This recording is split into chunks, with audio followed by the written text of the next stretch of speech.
Good morning, everybody, my dear students and friends. Today we will discuss on very interesting topic: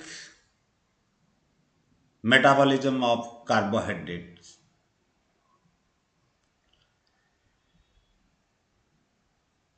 metabolism में दो प्रकार की reactions होती हैं,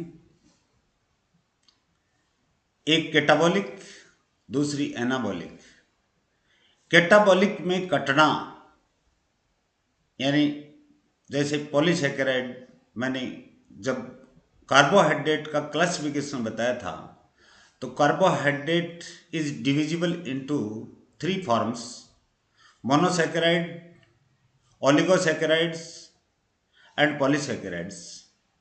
पॉलीसैकेराइड्स अगर डाइसैकेराइड और मोनोसैकेराइड्स में टूटते हैं दैट इज कैटाबॉलिज्म, और मोनोसैकेराइड्स अगर पॉलीसैकेराइड में यानी जैसे ग्लूकोज है मोनोसैकेराइड, ग्लूकोज है, फ्रक्टोज है, गैलेक्टोज है, ये अगर पॉलीसैकेराइड ग्लाइकोजन, स्टार्च और सेलुलोज में बदले, एनिमल में वैसे ग्लाइकोजन में बदलता है, तो that is anabolic reactions.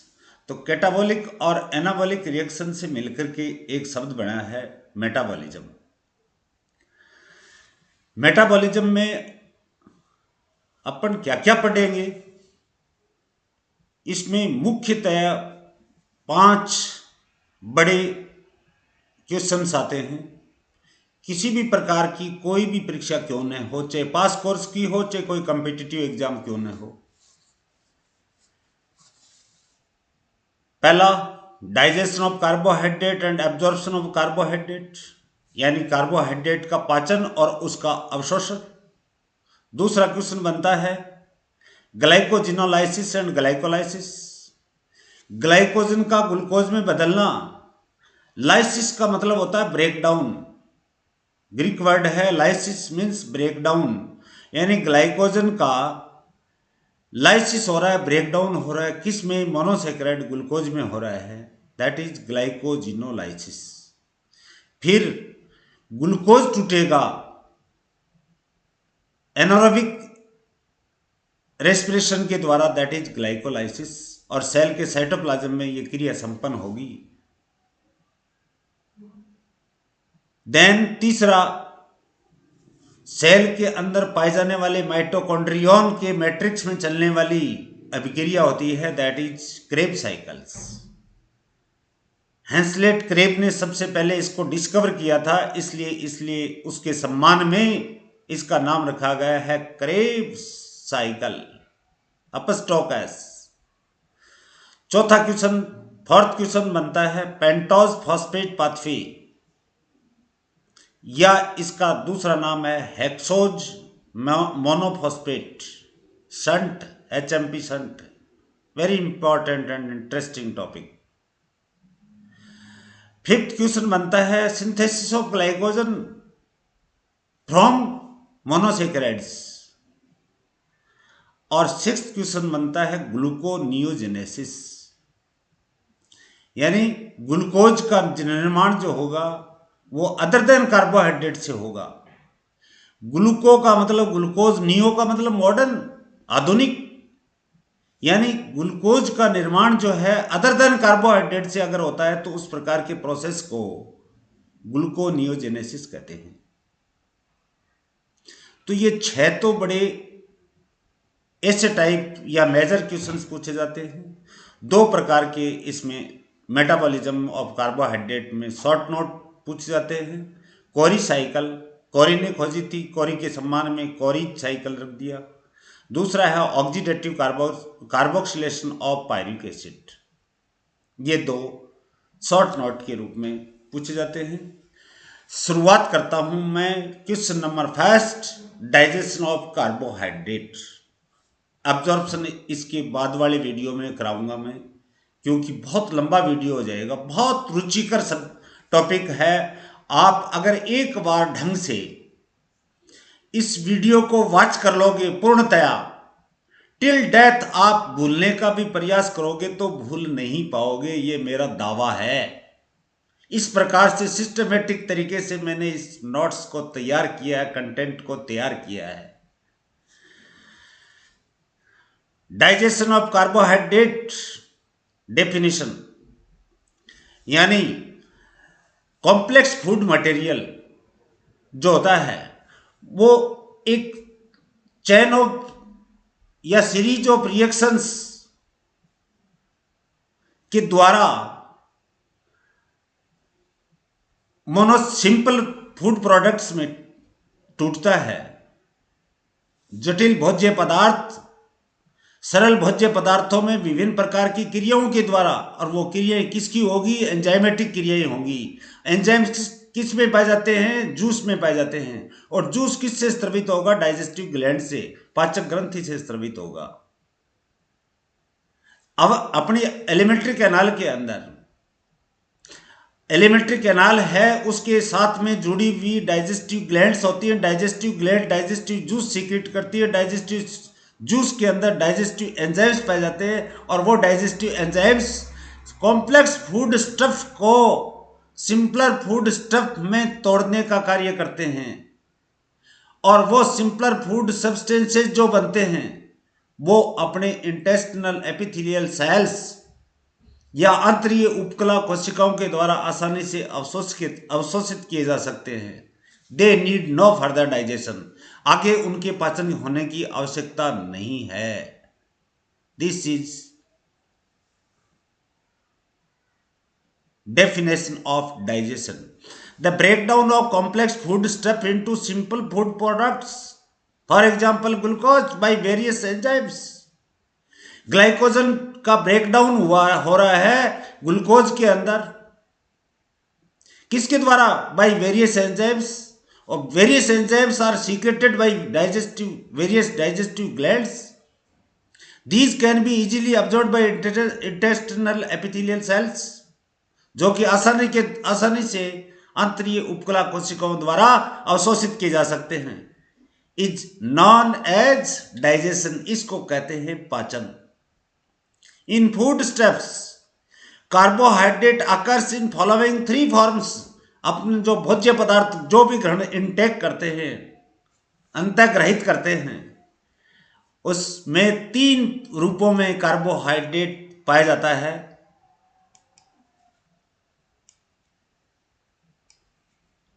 Different forms of carbohydrate: polysaccharides, disaccharides, monosaccharides. Disaccharide is the part of oligosaccharides. Polysaccharide के अंदर कार्बन की संख्या या कार्बन ग्लूकोज मोनोमर की संख्या या मोनोसेक्राइड की संख्या 10 से ज्यादा होगी. डाइसेक्राइड के अंदर मोनोमर्स, किसके? मोनोसेक्राइड के जो मोनोमर्स या संख्या जो होती है वो 2 होती है. 2 से लेकर के 10 तक अगर मोनोसेक्राइड की संख्या होती है तो उनको ओलिगोसेक्राइड के नाम से बोलते हैं. Oligos means few, Greek word है oligos means few. Mono, poly means many, di means 2, mono means single. Saccharides sugars होते हैं. तो पॉलीसेक्राइड्स में 10 से ज्यादा मोनोसेक्राइड्स होते हैं. For example starch, glycogen and cellulose etcetera. Disaccharides, यहां ओलिगोसेक्राइड का नाम नहीं लिया है क्योंकि अपने जो भोजन इनटेक करते हैं, अंतःग्रहित करते हैं, उनके अंदर मोनोसेक्राइड कि 2 यूनिट्स होते हैं, 2 मोनोमर्स होते हैं, उनको अपन डाइसेक्राइड बोलते हैं. For example maltose, lactose, sucrose etcetera. Monosaccharides glucose, fructose, galactose, GALA galactose. मां के स्तनधारियों के अंदर, मैं मनुष्य की बात कर रहा हूं, मां के दुग्ध में सबसे पहले मां के मिल्क के अंदर ये गैलेक्टोज पाया जाता है, जो बेबी को, इन्फेंट्स को पिलाने के लिए बहुत ही उपयुक्त और सरल भोज्य पदार्थ, सिंपल फूड प्रोडक्ट है। बहुत मीठा होता है ये। Arabinose and mannose etcetera. तो ये हैं different forms of carbohydrate found in our food steps. जो अपन भोज्य पदार्थ ग्रहण करते हैं उनके अंदर कार्बोहाइड्रेट के ये रूप पाए जाते हैं। देन पॉइंट आ रहा है aim of digestion of carbohydrate. Carbohydrate की पाचन का उद्देश्य क्या है? यानी पॉलीसेकेराइड को मोनोसेकेराइड में तोड़ना और वो मोनोसेकेराइड आसानी से अत्रीय उपकला कोशिकाओं के द्वारा अवशोषित किए जा सके। ये है एम, उद्देश्य। Aim of digestion of carbohydrate to convert poly and disaccharides, polysaccharide और डाइसेकेराइड इनटू मोनोसेकेराइड्स में बदलते हैं, which can be easily absorbed by intestinal epithelial cells या इंटेस्टिनल एपिथेलियम, जो कि आराम से या आसानी से आंतरीय उपकला कोशिकाओं के द्वारा अवशोषित किए जा सके। पॉलीसेकेराइड और डाइसेकेराइड को मोनोसेकेराइड में तोड़ना डाइजेशन, कार्बोहाइड्रेट डाइजेशन का एम यानी उद्देश्य है। Site of digestion, next point आ रहा है। ये एक प्रकार की समरी आ गई है यहाँ पे कि डाइजेशन का स्थान क्या है इन अवर एलिमेंट्री कैनाल। अपने आहार नाल के अंदर पाचन कहां कहां होगा कार्बोहाइड्रेट का। इन the alimentary canal digestion takes place in following organs by various digestive juices secreted by different digestive glands। अपने आहार नाल में या एलिमेंट्री कैनाल के अंदर डाइजेशन जो है ये 4 अंगों में संपन्न होगा। किसके द्वारा? Various digestive juice. और वेरियस डाइजेस्टिव जूस के अंदर क्या पाए जाते हैं? पाचक रस में पाचकीय एंजाइम्स पाए जाते हैं। और डाइजेस्टिव जूस किसके द्वारा सीक्रेट होते हैं? डाइजेस्टिव ग्लैंड्स के द्वारा सीक्रेट होते हैं। तो एक तरफ टेबल बनाई है, टेबल के अंदर ऑर्गन्स ले लिए, दूसरी डाइजेस्टिव ग्लैंड ले ली। ये देखिए आप, ये ऑर्गन, 4 ऑर्गन लिए हैं। डाइजेस्टिव ग्लैंड्स कौन कौन सी होंगी? डाइजेस्टिव जूसेस कौन कौन से होंगे? तो पहला आ रहा है बक्कल कैविटी, मुख गुहा। मैं आपको बताना चाहता हूं,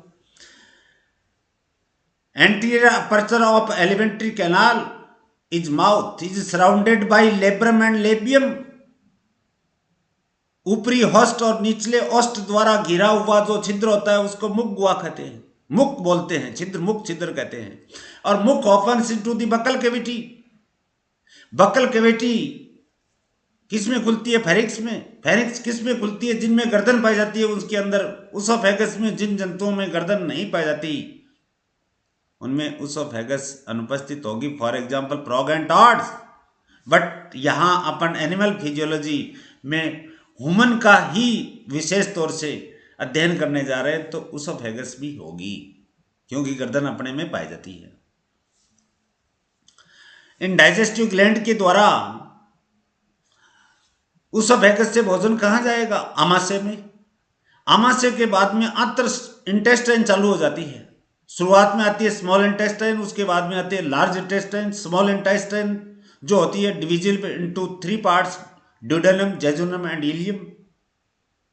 ड्यूडेनम में पाचन होगा, इलियम में पाचन होगा। और large intestine is divisible into 3 distinct regions, caecum, colon और रेक्टम। भोजन का पाचन नहीं होगा, अवशोषण हो सकता है। तो बक्कल कैविटी पहला पॉइंट आया है। दूसरा आएगा स्टोमक, जहां भोजन का पाचन होगा। तीसरा आएगा ड्यूडेनम, स्मॉल इंटेस्टाइन का पार्ट है। और चौथा है ileum, it is also the part of small intestine. इसका मतलब बक्कल कैविटी, स्टोमक, ड्यूडेनम और इलियम यानी स्मॉल इंटेस्टाइन तक ही भोजन का पाचन होता है। बक्कल कैविटी के अंदर पाए जाने वाले डाइजेस्टिव ग्लैंड, सलाइवरी ग्लैंड्स होती हैं 3 पेयर्स इन ह्यूमन बीइंग्स। मनुष्य के अंदर 3 जोड़ी पाए जाते हैं, सब मैक्सिलरी, सब लिंगुअल और एक पैरोटिड होती है। सबसे लार्जेस्ट डाइजेस्टिव ग्लैंड होती है जो ईयर के पास से निकल करके और जाकर के लोअर जा के पास में खुलती है, दैट इज पैरोटिड। सबसे लार्जेस्ट अगर सलाइवरी ग्लैंड होती है मनुष्य के अंदर तो वो पैरोटिड होगी। तो सलाइवरी ग्लैंड्स और सलाइवरी ग्लैंड्स लार छोड़ती है, that is known as saliva. Then stomach, आमाशय या जठर शुद्ध नाम है इसका हिंदी में। गैस्ट्रिक ग्लैंड्स, इसकी दीवार के अंदर असंख्य पाचकीय ग्रंथियां पाई जाती हैं और विशेष तौर से पाइलोरिक रीजन में पाए जाते हैं। अपने में कार्डियक, फंडिक और पाइलोरिक 3 भाग होते हैं आमाशय के, जिसमें पाइलोरिक रीजन के अंदर ये गैस्ट्रिक ग्लैंड सर्वाधिक मात्रा में पाई जाती हैं और ये जो जूस छोड़ती हैं वो गैस्ट्र से ही गैस्ट्रिक जूस नाम पड़ गया। Then duodenum, duodenum small intestine का फर्स्ट पार्ट है, सबसे स्मॉलेस्ट पार्ट है, बट मेजर डाइजेस्टिव ऑर्गन है, सबसे छोटा पाचकीय अंग है, एक गुंडी के रूप में पड़ा है, लेकिन सबसे ज्यादा पाचन यहां होता है क्योंकि तीनों प्रकार के भोज्य पदार्थ, कार्बोहाइड्रेट, प्रोटीन एंड लिपिड, इनका पाचन सर्वाधिक अगर होता है तो ड्यूडेनम में होता है। प्रश्न ये पूछा जा सकता है, smallest part of the in available element digestive part of the in organ in the alimentary canal, our alimentary canal is duodenum, but largest part of the digestive organ in our alimentary canal is also duodenum, यानी ग्रहणी बोलते हैं इसको। इस ग्रहणी के अंदर coelom के अंदर लटके हुए लीवर और पेंक्रियाज जो होते हैं वो दोनों आकर के खुलते हैं। लीवर बाइल डक्ट के द्वारा खुलता है, पेंक्रियाज पेंक्रियाटिक डक्ट के द्वारा खुलता है, और जो डाइजेस्टिव जूस होगा वो वैसे बाइल, लीवर बाइल का निर्माण करता है और पेंक्रियाज जो है पेंक्रियाटिक जूस का निर्माण करता है। यहाँ डाइजेस्टिव एंजाइम्स बाइल और पेंक्रियाटिक जूस दोनों होंगे, लेकिन बाइल में किसी भी प्रकार के कोई डाइजेस्टिव एंजाइम्स नहीं पाए जाते, इसलिए यहाँ जूस का नाम रख दिया गया है पेंक्रियाटिक जूस। हालांकि मैं बाइल के बारे में भी आपको पूरा विस्तार से पूरा का पूरा पढ़ाऊंगा। देन इलियम, स्मॉल इंटेस्टाइन के तीसरा भाग है इलियम। इसके अंदर क्रिप्ट्स ऑफ लिबरकुहन, लिबरकुहन नाम के फिजियोलॉजिस्ट ने सबसे पहले ड्यूडेनम की भित्ति में लिबरकुहन की दरारों को खोजा था। इस फिजियोलॉजिस्ट, लिबरकुहन के फिजियोलॉजिस्ट के सम्मान में दरारों रूपी संरचनाओं को क्रिप्ट्स ऑफ लिबरकुहन नाम दिया। पाई जाती हैं ये ड्यूडेनम की वाल में, लेकिन इनका सीक्रेशन आकर के किस में लिबरेट होता है, छूटता किस में है, इलियम में छोड़ा जाता है, जहां पे जाके कार्य करता है। जूस का नाम होगा सक्कस एंटेरिकस, थोड़ा हटके है नाम। इसका दूसरा नाम है इंटेस्टिनल जूस, आंतरीय रस भी कहते हैं। तो ये 4 ऑर्गन हो गए, डाइजेस्टिव ग्लैंड्स हो गई, डाइजेस्टिव जूसेज हो गई। बकल कैविटी में digestive gland salivary glands, juice saliva, stomach में gastric glands, juice gastric juice, duodenum में लीवर और पेंक्रियाज दोनों डाइजेस्टिव ग्लैंड हैं, डाइजेस्टिव जूस पेंक्रियाटिक जूस होगा, और ileum crypts of Lieberkuhn digestive glands होगी, और जूस का नाम होगा सक्कस एंटेरिकस या intestinal juice. My dear friends, start करते हैं first organ digestion in buccal cavity. यहां बताना आपको मैं उचित समझता हूं कि मैंने शुरुआत के 3 ऑर्गन को 7 बिंदुओं के अंदर तोड़ा है। कैसे? कोई भी डाइजेस्टिव ग्लैंड है, चाहे वो बकल कैविटी में हो, चाहे स्टोमक में हो, चाहे वो ड्यूडेनम में हो, चाहे वो इलियम में हो, उसका सबसे पहले वो डाइजेस्टिव ग्लैंड एक्टिव होगी। कैसे एक्टिव होगी? एक्टिव होने के बाद में कोई न कोई चीज या सीक्रेशन स्राव छोड़ेगी। तो पहला डाइजेस्टिव ग्लैंड हो गया। दूसरा पॉइंट क्या है? डाइजेस्टिव ग्लैंड का एक्टिवेशन होगा, सक्रियकरण हुआ। सक्रियकरण एक्टिवेशन होते ही क्या सीक्रेट करती है? जूस का स्रवण करती है। तो डाइजेस्टिव जूस पॉइंट हो जाएगा। अब डाइजेस्टिव जूस का मीडियम कैसा है, अम्लीय है या क्षारीय है, तो मीडियम के बारे में बात करेंगे।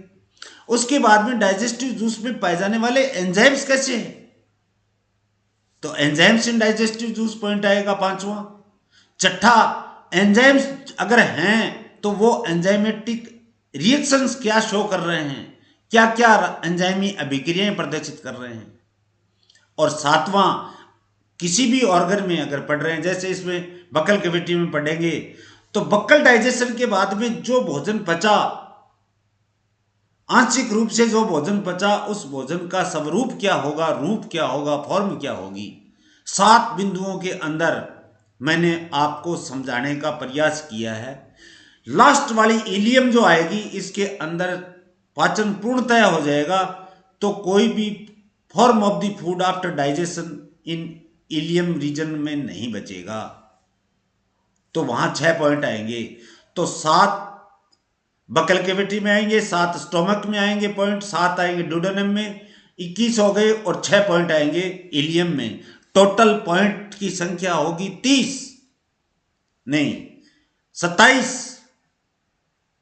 7 7 7 21 और 6 27, 27 पॉइंट अगर आपके दिमाग में एक बार फिट हो गए, तो उसके बाद में आप नेवर फॉरगेट दिस टॉपिक। ये मैं चैलेंज करता हूं। डाइजेस्टिव ग्लैंड्स बक्कल कैविटी में ले रहे हैं। सलाइवरी ग्लैंड्स होती हैं 3 पेयर्स इन ह्यूमन बींग्स, 3 जोड़ी मनुष्यों के अंदर पाई जाती हैं। Activation of the digestive glands by the 2 type of the reflexes. एक तो होता है अनकंडिस्ड रिफ्लेक्सेज, दूसरे होते हैं कंडिस्ड रिफ्लेक्सेज। अनकंडिस्ड रिफ्लेक्सेज इनबॉर्न होते हैं, जन्मजात होते हैं, और कंडिस्ड रिफ्लेक्सेज अनुबंधित और प्रतिबंधित। अनकंडिस्ड रिफ्लेक्सेज होते हैं वो अनुबंधित, और कंडिस्ड रिफ्लेक्स प्रतिबंधित, प्रतिवर्ती क्रियाएं बोलते हैं हिंदी में। अनकंडिस्ड रिफ्लेक्सेज इनबॉर्न, यानी जैसे food in the mouth and taste of the food. भोजन कोई भी होगा, इनटेक करेंगे तो मुख गुहा में जाएगा, जीवा के संपर्क में आएगा, तब उसके टेस्ट का पता चलेगा, ऐसे पता नहीं चलता। ये इस प्रकार की जो प्रतिवर्ती क्रियाएं होंगी वो अनकंडिस्ड प्रकार की रिफ्लेक्सेज होंगी। कंडिस्ड रिफ्लेक्सेज के अंदर एक्वायर्ड होती हैं, जन्म के बाद में अर्जित की जाती हैं।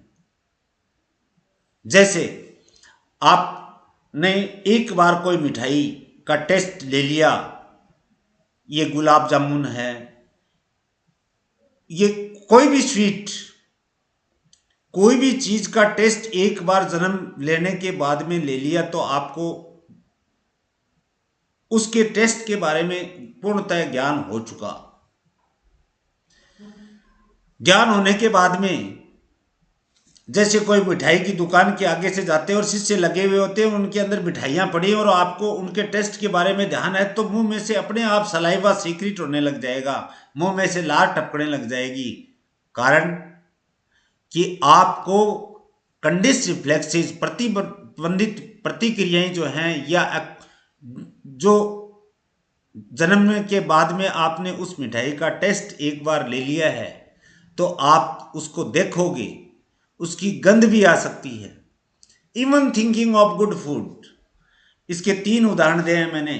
साइट का मतलब देखने से लार टपकने लग जाती है, गंध आने से, स्मेल से, पड़ोसी खाना बना रहा है, स्मेल आ रही है, लार टपक रही है अपने, दैट इज स्मेल।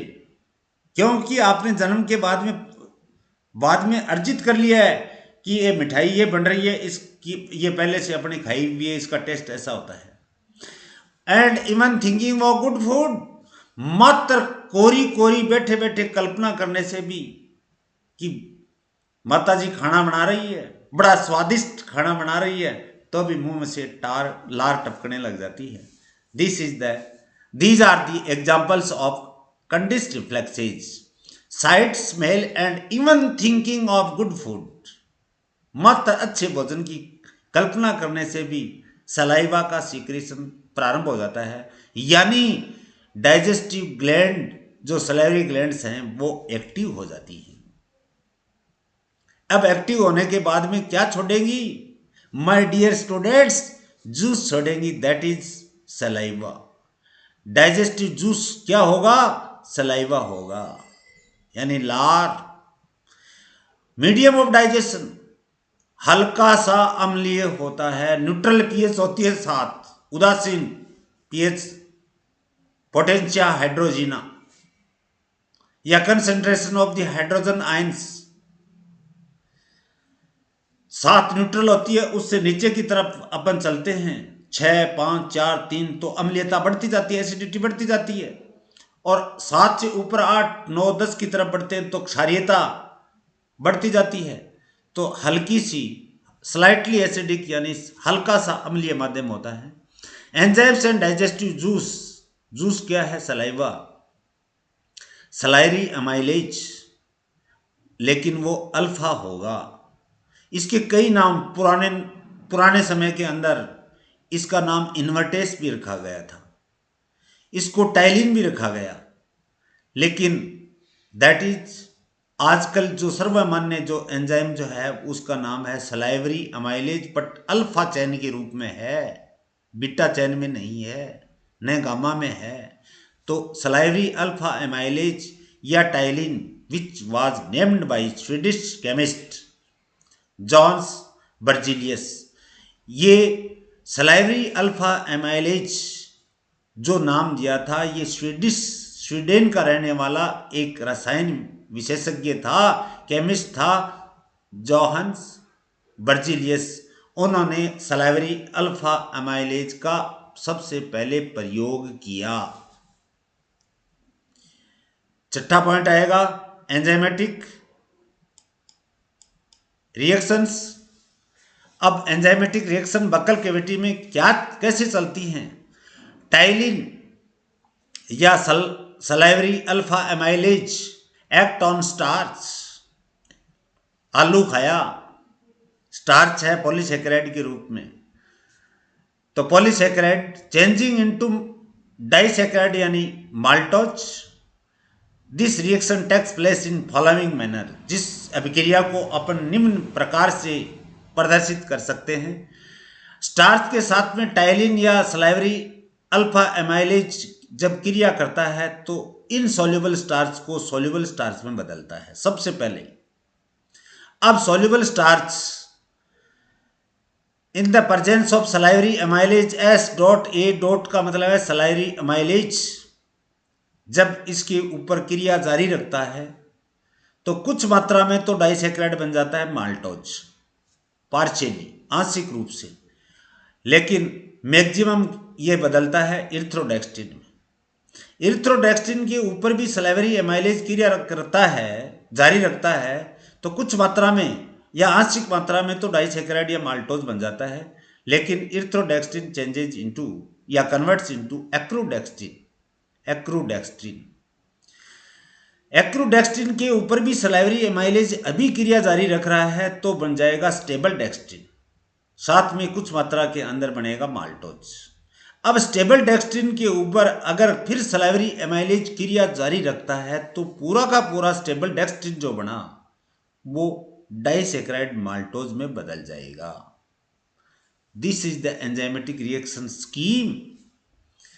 सबसे पहले इनसॉल्युबल स्टार्च को सॉल्युबल स्टार्च में तोड़ेगा, बदलेगा, और सॉल्युबल स्टार्च के ऊपर सलाइवरी एमाइलेज क्रिया करके इरिथ्रोडैक्स्टिन में बदलेगा, साथ में कुछ मात्रा में डाइसेक्राइड या माल्टोज बन रहा है। इरिथ्रोडैक्स्टिन के ऊपर सलाइवरी एमाइलेज फिर क्रिया जारी रखता है, एक्रोडैक्स्टिन में बदलेगा, एक्रोडैक्स्टिन के साथ में कुछ मात्रा में माल्टोज बन रहा है। एक्रोडैक्स्टिन के ऊपर फिर क्रिया जारी रखता है सलाइवरी एमाइलेज स्टेबल डैक्स्टिन में, कुछ मात्रा में डाइसेक्राइड माल्टोज।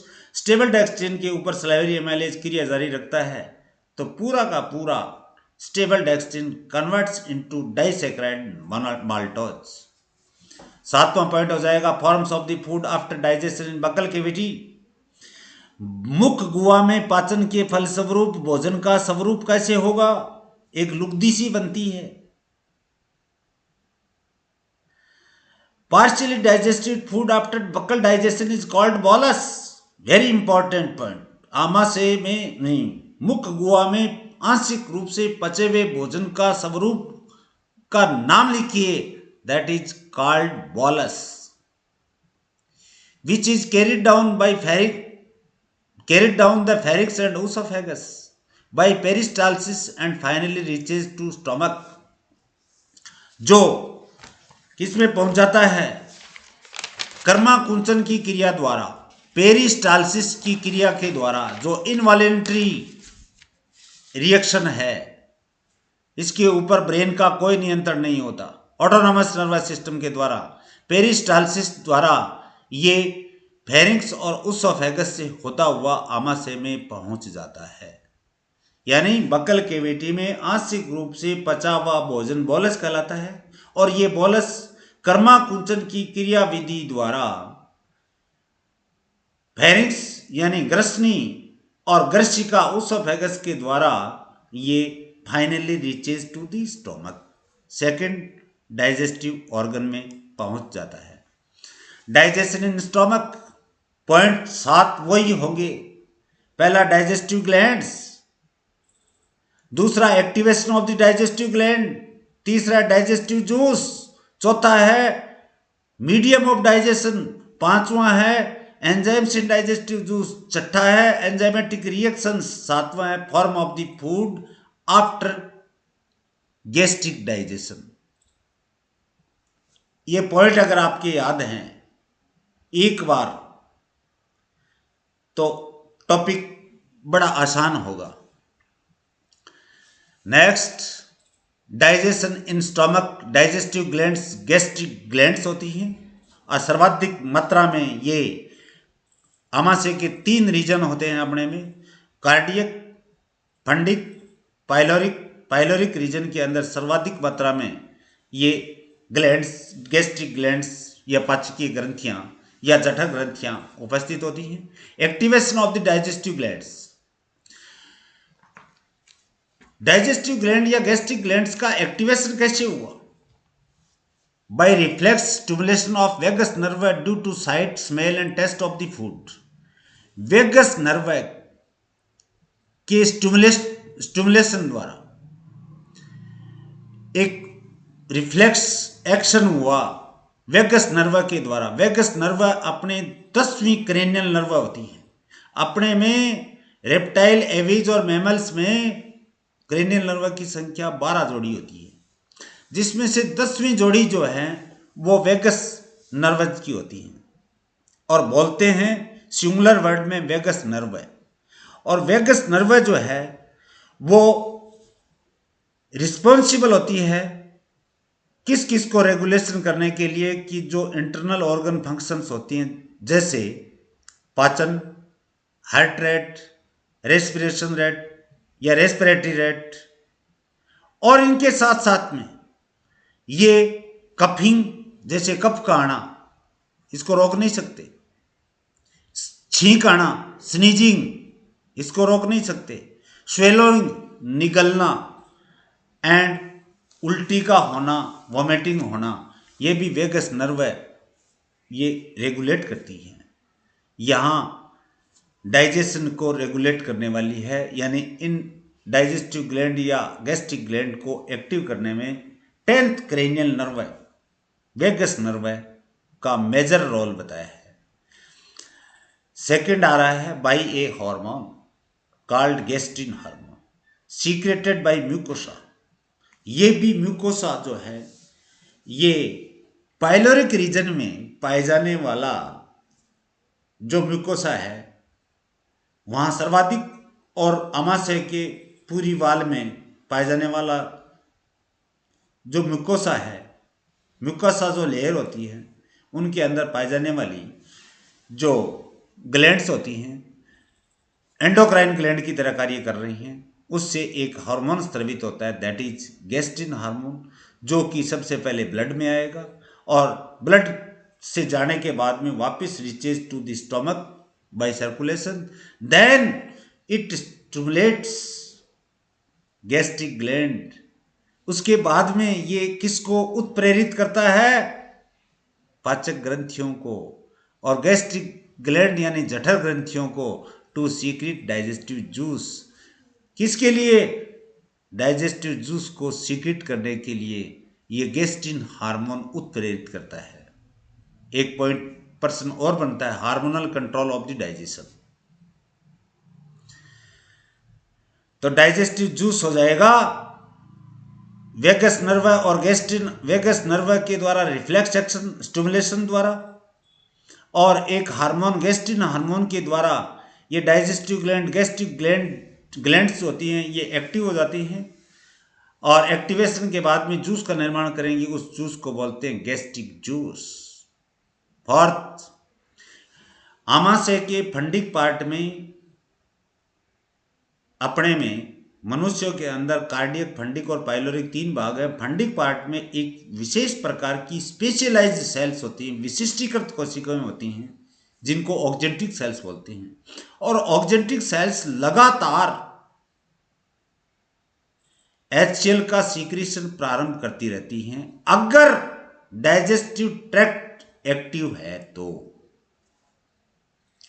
और HCl के स्त्रवण के कारण, उन ऑक्जेंटिक सेल्स से HCl के स्त्रवण के कारण यहां भोजन का माध्यम बन जाएगा तीव्र अम्लीय, हाईली एसिडिक, यानी एसिडिक पीएच बन जाएगी अप्रोक्सीमेटली 2, हाईली एसिडिक है due to HCl secreted by oxyntic cells present in the fundic part of the stomach. 5वां पॉइंट आएगा एंजाइम्स इन डाइजेस्टिव जूस, और डाइजेस्टिव जूस का नाम लिख दिया गैस्ट्रिक जूस है। यहां कार्बोहाइड्रेट स्प्लिटिंग एंजाइम्स नहीं पाए जाते। आमाशय में 3 प्रकार के भोज्य पदार्थ लूंगा, food stuff, carbohydrate, fat and protein, और एलिमेंट्री कैनाल के अंदर 4 जगह भोजन का पाचन होता है। Digestive organ, buccal cavity, stomach, duodenum और इलियम 4 है।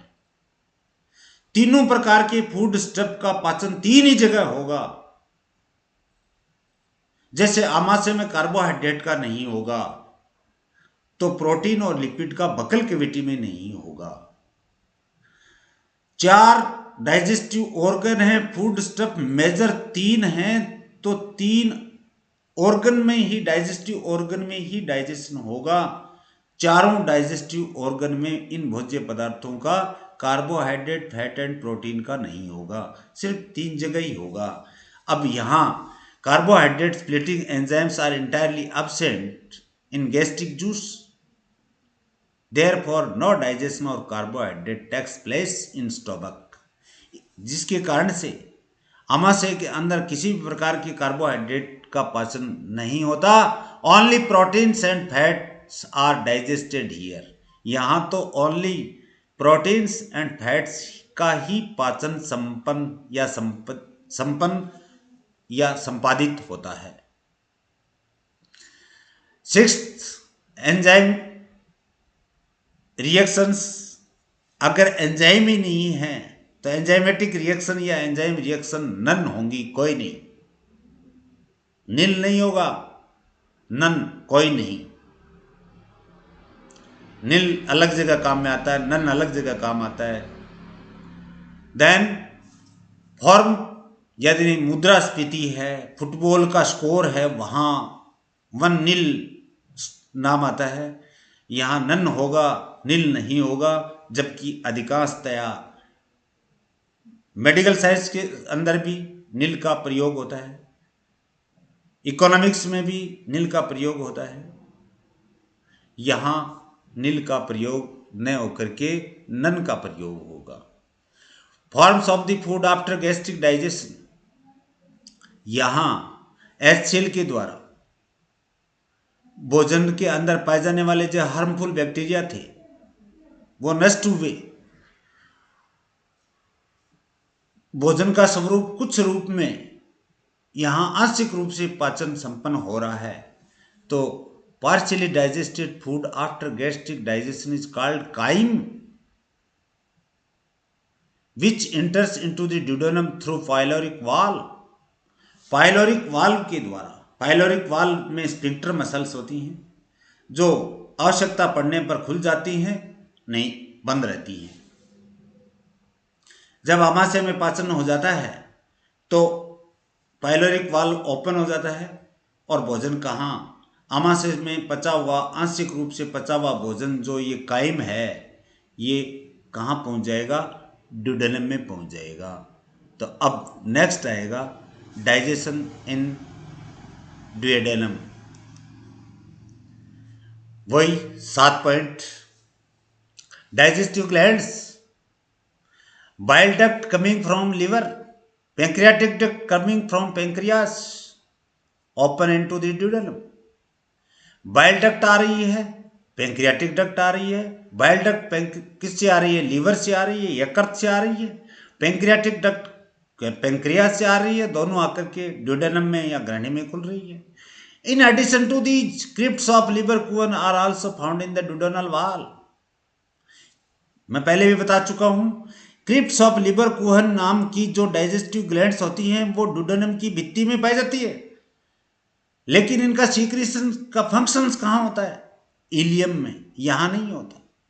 But their secretion acts on food in the ileum, लेकिन इनका सीक्रेशन जो होगा वो इलियम में पाए जाने वाला जो भोजन होगा उसके ऊपर जाकर के क्रिया करेगा। Activation of the digestive glands by 3 hormones secreted by duodenal wall. Very very important. एक हार्मोन आपके आ गया है गेस्टिन हार्मोन। 3 हार्मोन यहां आ रहे हैं, इसका मतलब 4। 2 हार्मोन और आएंगे आगे इलियम में, इसका मतलब 6 hormone control the total physiology of digestion. Hormonal control of digestion में इन हार्मोन्स का आपको रोल लिखना पड़ेगा। जैसे कोलिसिस्टोकाइनिन, कोलिसिस्टोकाइनिन को रिप्रेजेंट करते हैं CCK। ये स्टिमुलेट, गॉल ब्लैडर को स्टिमुलेट करता है और गॉल ब्लैडर उससे संकुचित होता है, कॉन्टैक्ट होता है, which result in the flow of bile into the duodenum, जिसके फलस्वरूप अगर पित्ताशय में, गॉल ब्लैडर में अगर संकुचन होगा तो उसके अंदर गॉल ब्लैडर पित्त प्लस आशय, पित्ताशय यानी बाइल के लिए एक डिपो की तरह कार्य कर रहा है।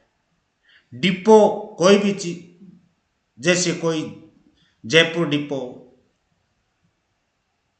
आगरा डिपो, आगार होता है। आगार का मतलब है store and release, not manufacturing, not secreting. वो तो सिर्फ स्टोर करता है और आवश्यकता पड़ने पर वहां से निर्मुक्त हो जाता है, रिलीज हो जाता है।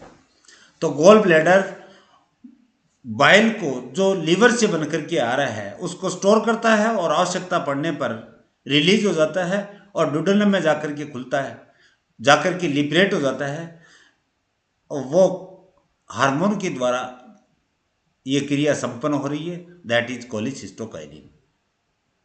2 हार्मोन हैं, 2 पैंक्रियाज को स्टिमुलेट करेंगे, उत्प्रेरित करेंगे, उद्दीपित करेंगे और एक जूस का निर्माण करेंगे। देखिए secretin, secretin stimulate pancreas to produce thin watery fluid. ये पेंक्रियाज को स्टिमुलेट करते हैं, जिससे क्या बनता है, हल्का जलीय द्रव्य बनता है, फ्लूइड बनता है, जिसके अंदर high in bicarbonate but low in enzyme contents, जिसके अंदर बाइकार्बोनेट्स की मात्रा अधिक बट एंजाइम कंटेंट्स या अवयवों की संख्या यानी एंजाइम्स की मात्रा, डिग्री, क्वांटिटी कम होती है। देन थर्ड हार्मोन पेंक्रियाजाइमिन, ये भी पेंक्रियाज को स्टिमुलेट करता है और प्रोड्यूस ए विस्कस फ्लूइड। जब पेंक्रियाज को स्टिमुलेट करेगा तो पेंक्रियाज क्या स्त्रवित करेगा, एक गाढ़ा विस्कस, शहद जैसा गाढ़ा फ्लूइड स्त्रवित करेगा, जिसके अंदर बाइकार्बोनेट्स की मात्रा कम but high in enzyme contents, एंजाइमी अवयवों की मात्रा एंजाइमिक कंटेंट्स की मात्रा ज़्यादा होगी। बोथ द फ्लूइड यानी सीक्रेटिन एंड पेंक्रियोजाइमिन दोनों पेंक्रियाज को स्टिमुलेट करके एक थिन वाटरी फ्लूइड बन रहे हैं। थिन वाटरी फ्लूइड जिसके अंदर बाइकार्बोनेट्स की मात्रा ज़्यादा, एंजाइम्स की मात्रा कम। पेंक्रियोजाइमिन के द्वारा जब एक्टिवेशन होता है तो पेंक्रियाज जो फ्लूइड बनाता है वो विस्कस फ्लूइड होगा जिसमें बाइकार्बोनेट्स कम, एंजाइमी अवयवों की मात्रा ज़्यादा। Both the fluid secreted by pancreas are collectively known as pancreatic juice. दोनों फ्लूइड, चाहे थिन वाटरी फ्लूइड हो जो सीक्रेटिन के द्वारा स्रावित हुआ है पेंक्रियाज से, पेंक्रियोजाइमिन से विस्कस फ्लूइड जो स्रावित हो रहा है जिसमें बाइकार्बोनेट्स की मात्रा कम, एंजाइम्स की मात्रा ज़्यादा होती है, दोनों को सामूहिक रूप से अपन पेंक्रियाटिक जूस कहते हैं। थर्ड पॉइंट आ रहा है डाइजेस्टिव जूस। डाइजेस्टिव जूस मुख्यतः तो पेंक्रियाटिक जूस है, बट मैंने पहले भी कहा था कि बाइल के बारे में मैं आपको विस्तार से बताऊंगा। It contains no any type of the enzymes but also help in the digestion. Bile में किसी भी प्रकार के कोई पाचकीय एंजाइम नहीं पाए जाते, लेकिन पाचन में महत्वपूर्ण भूमिका अदा करते हैं। वाई, क्यों? देखिए, पहले बाइल का कंपोजिशन लेते हैं और इसके अंदर मल्टीपल चॉइस क्वेश्चन, चाहे कोई प्रकार की कॉम्पिटिटिव एग्जाम बायोलॉजी से, लाइफ साइंस से जुड़ी हुई क्यों नहीं, उसमें पर्सन ये आ सकते हैं। बाइल क्या है, पित्त क्या होता है? क्षारीय अल्केलाइन, विस्कस गाढ़ा येलोविश ग्रीन, पीला थोड़ा हरा फ्लूइड होता है, कंटेनिंग 80% तो वाटर होता है। इनऑर्गेनिक साल्ट्स होते हैं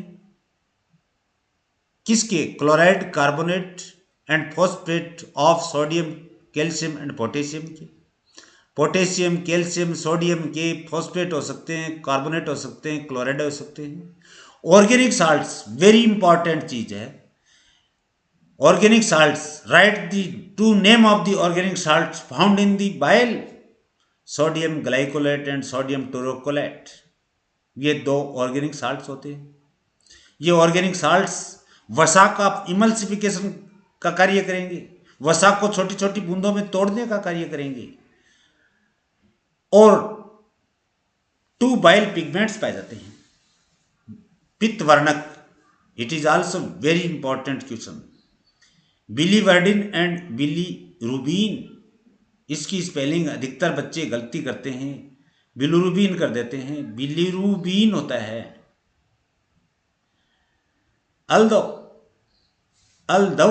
यद्यपि digestive enzymes are absent in bile, पाचकीय एंजाइम्स पित्त में नहीं पाए जाते, yet it help in digestion following ways, लेकिन पाचक में ये महत्वपूर्ण भूमिका अदा करते हैं। कारण ये देखिए, number 1, inorganic salts neutralize the acidity of chyme. आमाशय से आया हुआ हाईली एसिडिक जो मीडियम था, pH 2 थी, जो काइम आया था, उसकी एसिडिटी को उदासीन करने का काम यहां इनऑर्गेनिक साल्ट्स करेंगे। मैक एन एल्केलाइन मीडियम और क्षारीय माध्यम करेंगे। जब तक क्षारीय माध्यम यहां नहीं बन जाएगा तब तक पेंक्रियाटिक जूस में पाए जाने वाले पेंक्रियाटिक एंजाइम्स जो होते हैं वो क्रिया नहीं कर सकते, उनके लिए उपयुक्त माध्यम होता है। Suitable for action of pancreatic enzymes, ये क्या प्रोवाइड कर रहे हैं? सुटेबल मीडियम प्रोवाइड कर रहे हैं पेंक्रियाटिक एंजाइम्स के लिए।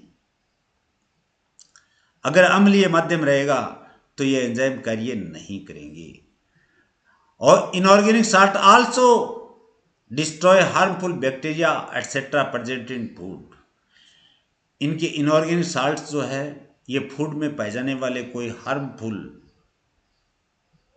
Micro organism such like bacteria अगर आते हैं उनको भी नष्ट करने का, विनाश करने का कार्य करते हैं। ऑर्गेनिक साल्ट्स, ये बड़ा इंपॉर्टेंट फंक्शन है इसका। Organic salts, sodium, organic salts मैंने 2 बताए थे, sodium glycolate and sodium taurocholate. Causes emulsification of fats, emulsification का है मतलब जल, तेल या वसा को fat and their derivative is known as lipid. उनको छोटे छोटे ड्रॉपलेट्स में तोड़ना इमल्सिफिकेशन कहलाता है, पायसीकरण कहलाता है।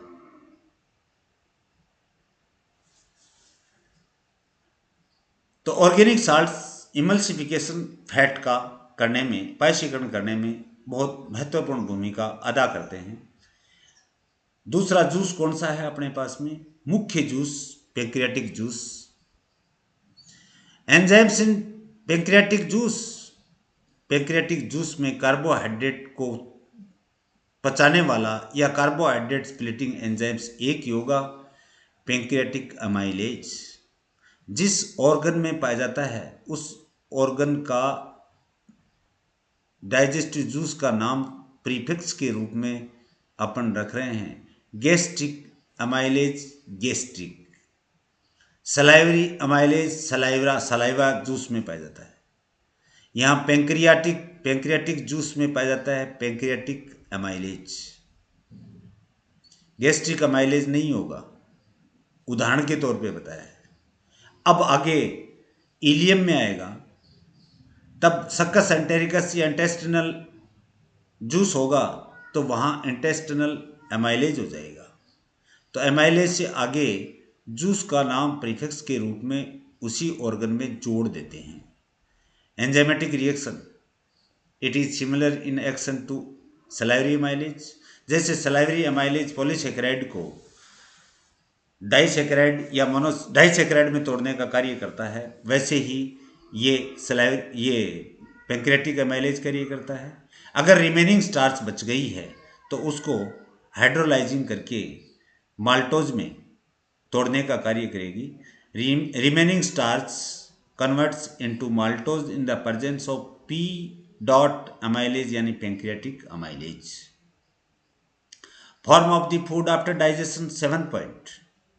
Food after pancreatic digestion is known as chyle, यानी डुडेनम में आंशिक रूप से पचा हुआ भोजन क्या कहलाएगा? कायल। बक्कल कैविटी में क्या था? बोलस। आमाशय से आंशिक रूप से पचा हुए भोजन का नाम क्या था? कायम। डुडेनम में आंशिक रूप से पचे हुए भोजन का नाम क्या है? कायल। तो ये डुडेनम में आंशिक रूप से पार्शियली डाइजेस्टेड फूड का नाम है। नेक्स्ट लास्ट चौथा ऑर्गन पढ़ने जा रहे हैं, digestion in ileum. Small intestine का डुडेनम, जेजुनम और इलियम 3 पार्ट बताए थे, लास्ट पार्ट आ रहा है स्मॉल इंटेस्टाइन का ileum. Digestive glands crypts of Lieberkuhn होगी। लिबरकुहन नाम के फिजियोलॉजिस्ट ने सबसे पहले इसको खोजी थी, इसलिए उनकी सम्मान में लिबरकुहन की दरारों के नाम से पुकारते हैं। दूसरा नाम है इंटेस्टिनल ग्लैंड्स। ये इलियम की भित्ति में नहीं पाई जाती, ये डुडेनम की भित्ति में पाए जाते हैं, लेकिन इनका सीक्रेशन जो होता है वो इलियम में आकर के कार्य करता है फूड स्टफ के ऊपर। Activation of digestive gland. अब जो कायल आया है, डुडेनम में आंशिक रूप से पचा हुआ जो भोजन आया है वो इलियम की म्यूकस मेम्ब्रेन को स्टिमुलेट करता है, उद्दीपित करता है टू सीक्रेट 2 हार्मोन्स। 2 हार्मोनों को स्रावित करने के लिए कायल जो डुडेनम में आंशिक रूप से पचा हुआ जो भोजन जो आया है वो इलियम में पाए जाने वाली म्यूकस मेम्ब्रेन को एक्टिवेट करता है, स्टिमुलेट करता है to secrete hormones enterokinin and duocrinin which induces the flow of succus entericus from crypts of Leverkusen। ये एंटेरोकाइनिन और ड्यूओकाइनिन जो हैं ये ब्लड में जाएंगे और ब्लड सर्कुलेशन के द्वारा ये डुडेनम की भित्ति में पहुंचेंगे। डुडेनम की भित्ति में पाए जाने वाली क्रिप्ट्स ऑफ लीवरकुहन नाम की पाचकीय जो ग्रंथियां थी होती हैं उनको एक्टिवेट करती हैं और उससे जो जूस बनेगा वो जूस आकर के, क्योंकि इनकी नलिकाएं आकर के किस में खुल रही हैं?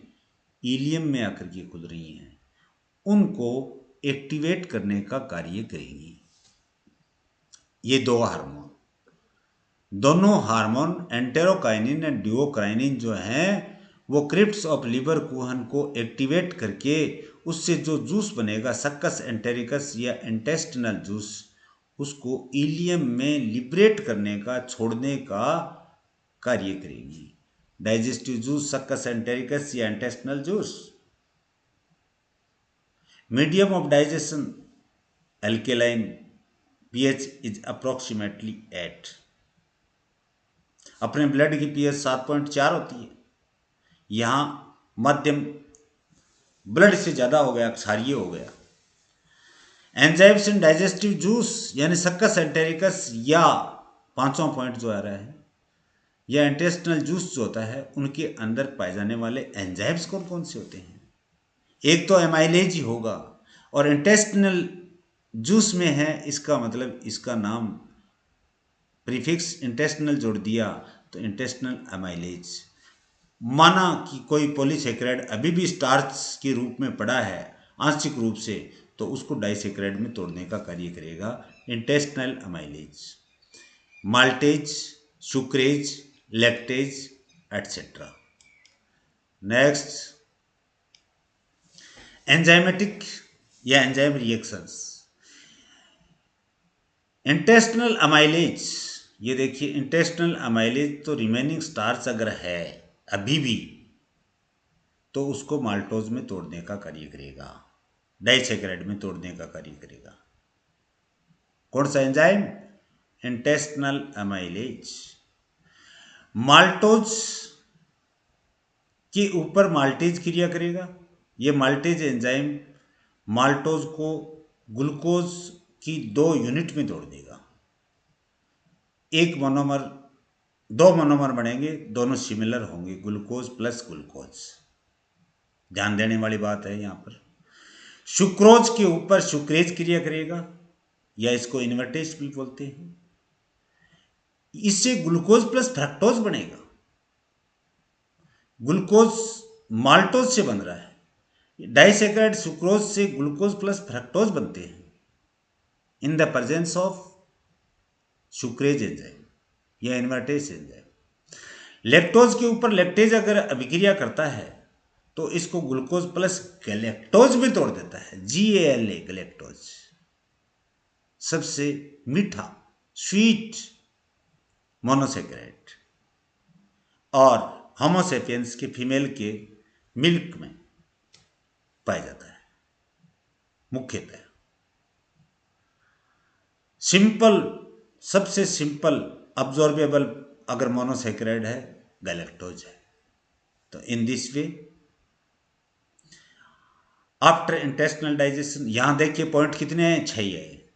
मैंने आपको शुरुआत में बताया था कि बक्कल कैविटी में 7 पॉइंट आएंगे, स्टोमक में 7 पॉइंट आएंगे, डुडेनम में 7 पॉइंट आएंगे, इलियम के अंदर 6 पॉइंट आएंगे, क्योंकि यहां अब अपने पास टारगेट क्या था, अपना एम क्या था, पॉलीसेकेराइड या डाइसेकेराइड को मोनोसेकेराइड में तोड़ना, पॉलीसेकेराइड से डाइसेकेराइड में, डाइसेकेराइड को मोनोसेकेराइड में तोड़ना। यहां सभी मोनोसेकेराइड्स बन गए, ग्लूकोज बन गया, फ्रक्टोज बन गया, गैलेक्टोज बन गया। अब इनके आगे पाचन की यहां आवश्यकता नहीं है, क्योंकि ये आंतरभित्ति के द्वारा आसानी से अवशोषित किए जा सकते हैं, क्योंकि आंतरभित्ति में माइक्रोविलाई होते हैं जो अवशोषण का कार्य करती हैं। In this way after intestinal digestion all the carbohydrate present in food are converted into simple sugar यानी monosaccharides. These sugars need no further digestion because they can be easily absorbed by the intestinal epithelial cells, क्योंकि वो आंतरिक उपकला कोशिकाओं के द्वारा आसानी से अवशोषित किए जा सकते हैं। तो ये तो हुआ अपने पास स्टार्च टाइप का एक पॉलीसेकेराइड लिया, उसका पाचन मोनोसेकेराइड तक। लेकिन पॉलीसेकेराइड एक और है, सेलुलोज। सेम मैनर में इनका भी, इधर भी ग्लाइकोजन का भी सेम मैनर में होगा जैसे स्टार्च का हो रहा है वैसे, बट सेलुलोज हर्बीवोरस एनिमल्स होते हैं या ओमनीवोरस एनिमल्स होते हैं, उनके अंदर पाया जाता है। शुरुआत में अपन भी, मनुष्य भी क्या है, हर्बीवोरस होता था। तो अपेंडिक्स नाम की जो संरचना होती है, जो आज वेस्टिजियल ऑर्गन के रूप में पड़ी है, उससे सेलुलोज एंजाइम स्रावित होता था। और अब अपन ओमनीवोरस हो गए हैं। अपन आहार शाकाहार यानी पूर्णतः शाकाहारी नहीं है, इसलिए वहाँ से सेलुलोज एंजाइम बनना बंद हो गया। तो ये अपेंडिक्स अवशेषी ऑर्गन के रूप में पड़ा है। इन सेलुलोज का देखिए, in different animals digestion of cellulose takes place in by two method. दो प्रकार के विधियों द्वारा, मेथड्स के द्वारा सेलुलोज का पाचन होता है। एक तो एंजाइम्स के द्वारा, दूसरा है सिम्बायोटिक माइक्रो ऑर्गेनिजम्स के द्वारा। Enzymes in few insects such as wood boring beetles, लकड़ी को खाने वाली बीटल्स होती हैं। बीटल्स यानी लोक प्रचलित भाषा में तो बोलते हैं टीटन, और हिंदी में बोलते हैं भ्रंग। कोलियोप्टेरा ऑर्डर में आते हैं, इंसेक्टा में आती हैं, आर्थ्रोपोडा में आती हैं। Digest cellulose by an enzyme that is cellulase. Cellulase enzyme की द्वारा सेलुलोज का पाचन कर लेती हैं wood boring beetles. Symbiotic micro organisms, some animals have symbiotic micro organisms like bacteria और प्रोटोजोआ।